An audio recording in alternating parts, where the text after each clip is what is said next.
April মাসের মাঝামাঝি সময় শুরু হয় বৈশাখ। আর বৈশাখ এলেই বাঙালি প্রাণের দোল খায় উচ্ছ্বাস, আনন্দ এবং উদ্দীপনা। বৈশাখ যেমন বয়ে আনে বাংলার নতুন বছর, তেমনি নিয়ে আসে বাংলার ইতিহাস, ঐতিহ্য ও সংস্কৃতি। তাই হাজার বছরের ঐতিহ্যকে ধরে রাখার জন্য দেশের বিভিন্ন স্থানের ন্যায় গোবিন্দগঞ্জেও এমন একটি জায়গা আছে যেখানে কিনা প্রত্যেক বছর বৈশাখী মেলার আয়োজন করা হয়। চলুন জেনে আসা যাক এই মেলাটি কোথায় এবং কেমন জাঁকজমকভাবে উদযাপন করা হয়।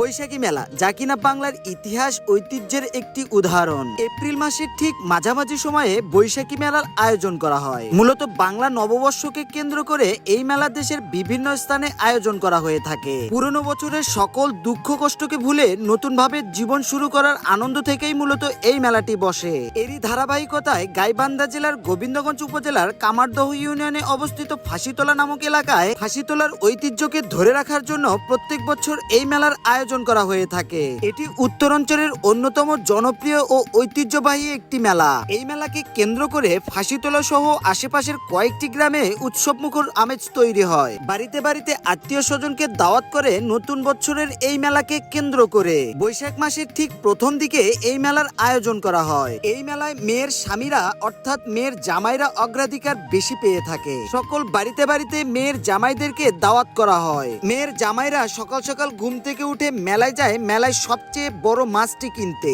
কে কার থেকে বড় মাছ কিনলো এ নিয়ে যেন প্রতিযোগিতা শুরু হয়ে যায়। এই মেলাকে কেন্দ্র করে অনেক ধরনের আয়োজন করা হয়ে থাকে। গ্রামীণ গান, পালা গান, নাগরদোলা, সার্কাস, বায়োস্কোপ, পিঠা, মুড়ি, জিলাপি, মিষ্টি, বাঁশের তৈরি জিনিসপত্র, মাটির পাত্র ইত্যাদি। এই মেলা মূলত 5 থেকে 7 দিন পর্যন্ত বসে। এই মেলা শুধু বিনোদনই নয়, এটি গ্রাম বাংলার সামাজিক বন্ধনকে আরো মজবুত করে। দূর দূরান্ত থেকে মানুষ এসে এই মেলায় একত্রিত হয়, ফলে এটি হয়ে ওঠে এক মিলন মেলায়। যাই হোক, চলুন এখন জেনে আসা যাক এই মেলাটিতে কিভাবে যাবেন এবং কত টাকা খরচ হবে। বাংলাদেশের যে কোনো স্থান থেকে গাইবান্ধা জেলার গোবিন্দগঞ্জে এসে যে কোনো অটো অথবা সিএনজিতে করে 10 টাকা ভাড়া দিয়ে খুব সহজেই পৌঁছে যেতে পারবেন এই ঐতিহ্যবাহী মেলাতে। যাই হোক, আজকের ভিডিওটা এখানেই শেষ করব। সবাই ভালো থাকবেন, সুস্থ থাকবেন। আর হ্যাঁ, ফাঁসিতলা থেকে যারা আমার এই ভিডিওটি দেখছেন তারা অবশ্যই কমেন্ট করে জানাবেন। আসসালামু আলাইকুম।